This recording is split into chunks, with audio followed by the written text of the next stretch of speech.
prirent donc Jésus et l'emmenèrent. Il dut porter lui-même sa croix pour sortir de la ville et marcher jusqu'à un endroit appelé le lieu du crâne, Golgotha en hébreu.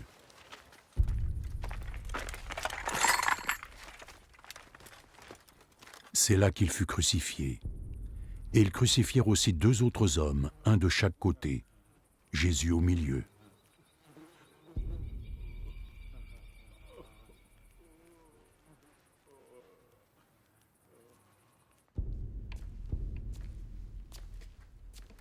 Pilate fit faire un écriteau qu'il fit poser sur la croix. Dessus, il y avait écrit « Jésus de Nazareth, roi des Juifs ».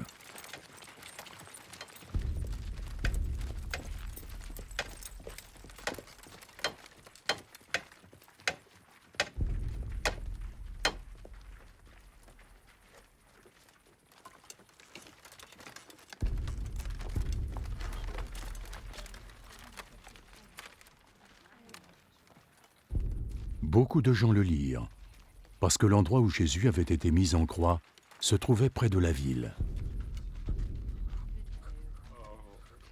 Et l'inscription était écrite en hébreu, en latin et en grec. Les chefs des prêtres dirent à Pilate, « Plutôt que roi des Juifs, tu devrais écrire à la place. » Cet homme a dit « Je suis le roi des Juifs ». Ce que j'ai écrit restera écrit.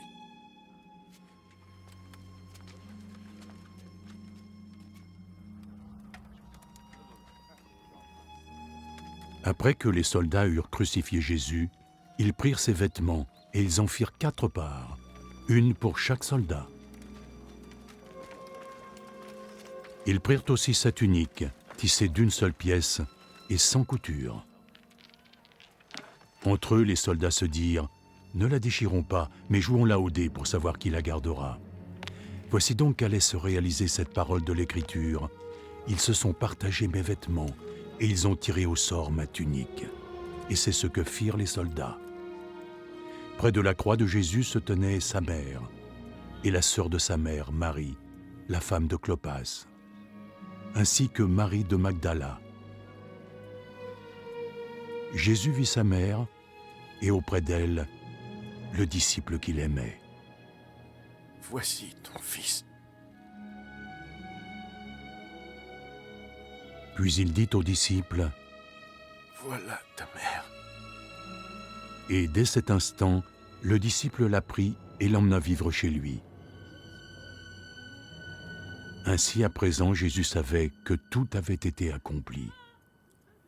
Et afin que l'Écriture se réalise, il dit, «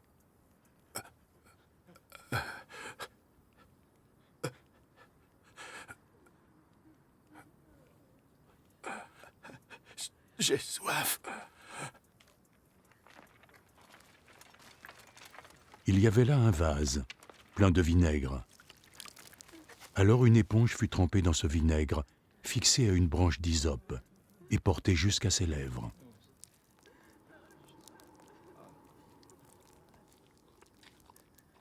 Jésus but le vinaigre.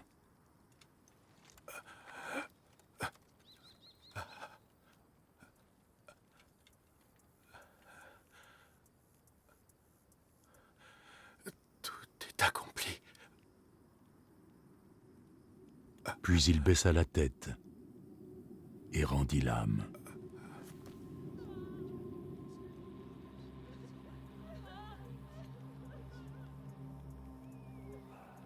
Les autorités juives demandèrent à Pilate l'autorisation pour qu'on brise les jambes de ceux qui avaient été crucifiés et qu'on descende leur corps des croix.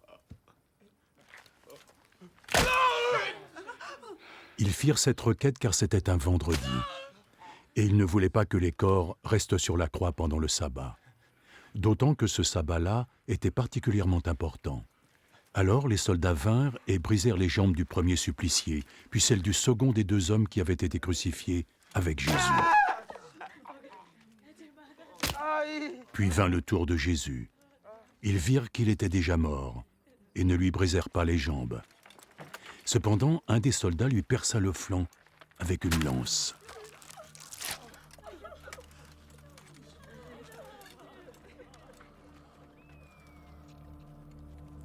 et du sang et de l'eau en sortirent aussitôt.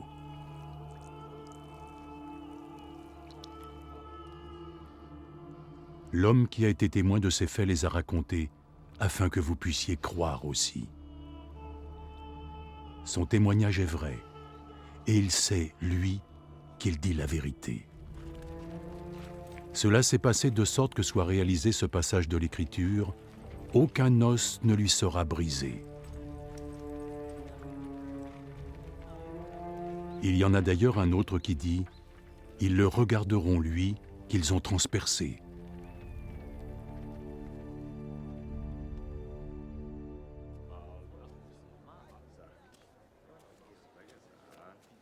Après cela, Joseph, qui était de la ville d'Arimathie, demanda à Pilate l'autorisation de récupérer le corps de Jésus. Joseph était un disciple de Jésus, mais en secret par crainte des autorités juives. Et Pilate lui permit de le prendre. Donc Joseph vint et emporta le corps de Jésus. Nicodème, celui qui une fois était allé voir Jésus pendant la nuit, accompagna Joseph, emportant avec lui près de 30 kilos d'épices, un mélange de myrrhe et d'aloès. Les deux hommes prirent le corps de Jésus et l'enveloppèrent de bandes de lin, avec les épices conformément à la coutume juive, lorsqu'ils préparent un mort avant de l'enterrer. À l'endroit où Jésus avait été mis à mort, il y avait un jardin, et dans ce jardin, un tombeau tout neuf, dans lequel on n'avait encore mis personne. Comme c'était la veille du sabbat, et que le tombeau était tout près, c'est là qu'ils déposèrent le corps de Jésus. Tôt le dimanche matin, alors que le jour n'était pas encore levé, Marie de Magdala se rendit au tombeau, et elle vit que la pierre de l'entrée avait été enlevée. Elle courut trouver Simon-Pierre et l'autre disciple que Jésus aimait.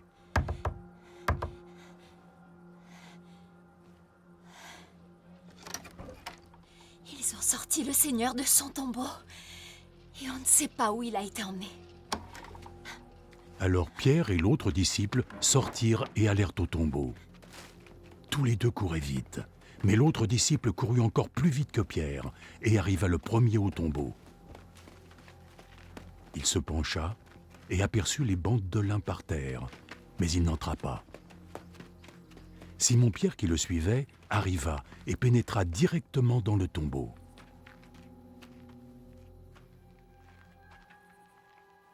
Il vit les bandes de lin à même le sol et le linge dont on avait couvert la tête de Jésus. Ce linge n'était pas par terre avec les bandes de lin, mais il était enroulé à part. Puis l'autre disciple, qui était arrivé le premier, entra à son tour. Il vit et il crut.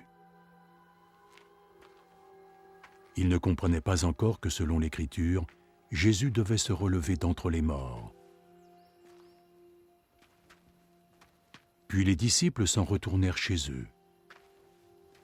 Marie, elle, resta à l'entrée du tombeau et pleura. Tandis qu'elle pleurait, elle se pencha et regarda à l'intérieur du tombeau.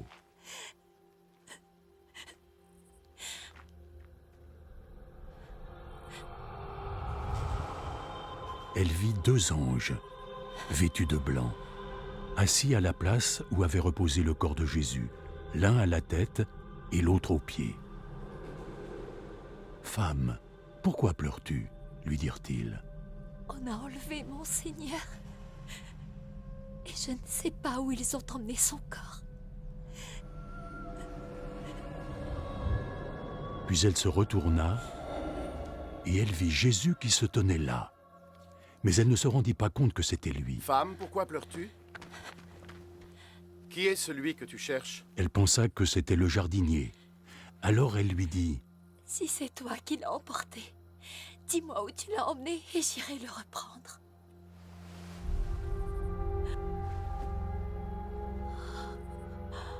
Marie. Elle se tourna vers lui et lui dit en hébreu « Rabouni », ce qui signifie « maître ». Ne me retiens pas, car je ne suis pas encore remonté vers le Père. Mais va voir mes frères et dis-leur ceci. Je vais retourner auprès de celui qui est mon Père, et aussi leur Père. mon Dieu et leur Dieu. Marie de Magdala partit donc annoncer aux disciples qu'elle avait vu le Seigneur et leur répéter ce qu'il lui avait dit. Il était tard, en ce dimanche soir, et les disciples s'étaient réunis. Ils avaient fermé les portes à clé, car ils craignaient les autorités juives. Jésus vint et se tint parmi eux. La paix soit avec vous. Après avoir dit cela, il leur montra ses mains et son flanc.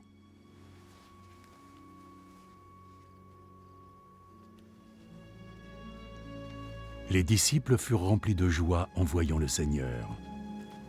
Jésus leur dit de nouveau, « La paix soit avec vous. Comme le Père m'a envoyé, alors je vous envoie. »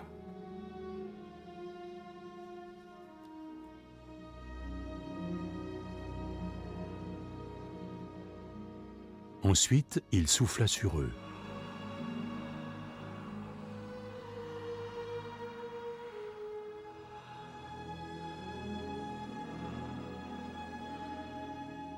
Recevez le Saint-Esprit. Si vous pardonnez à ceux qui ont péché, ils auront le pardon. Si vous ne leur pardonnez pas, ils ne l'obtiendront pas.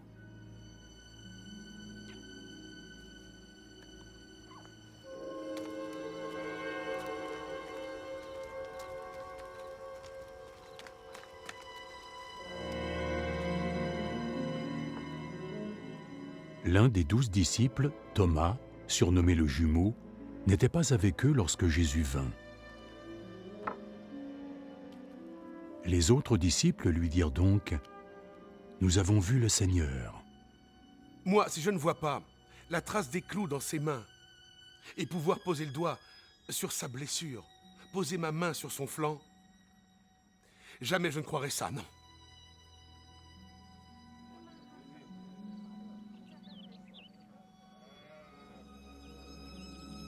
Une semaine plus tard, les disciples étaient de nouveau réunis dans la maison, et Thomas était avec eux.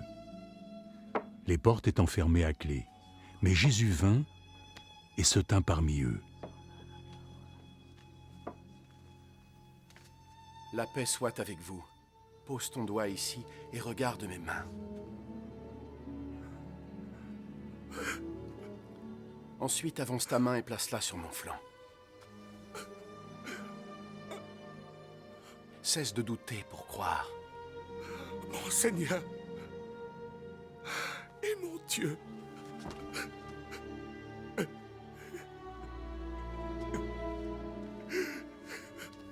Est-ce que tu crois? Parce que tu m'as vu. Comme ils sont heureux ceux qui croient sans même m'avoir vu.